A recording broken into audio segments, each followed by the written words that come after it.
ازيكم عاملين ايه؟ يا رب تكونوا باحسن حال. وانت جديد في القناه حط اللايك بتاعك واعمل سبسكرايب او اشتراك من زر احمر تحت الفيديو عشان يوصلك كل جديد انا بنزله. النهارده فرح احلام ومحمد اسامه، الف الف مبروك، يا رب يتمم لهم على خير. بجد بجد انا مبسوطه لها جدا.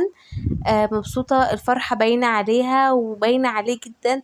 ربنا يا رب يكمل لهم على خير ويرزقهم الذريه الصالحه.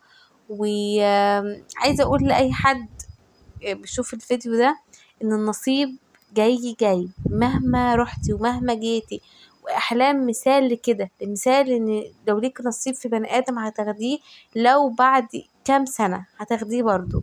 الف الف مبروك، ربنا يتمم لهم على خير. دي اول صور من السيشن بتاع الفرح طبعا النهاردة التلات. الف الف مبروك، عايزاكم تباركوا لها في الكومنتات واستنوا العوض يا جماعة، عشان العوض بيبقى حلو جدا. وربنا بيدي كل واحد على قد نيته، وهيديكي نصيبك من الدنيا هتاخديه. فألف ألف مبروك، ربنا يتمم لهم على خير يا رب، عسلات جدا جدا جدا. وبتمنى لهم يا رب السعادة الدايمة والزواج المديد.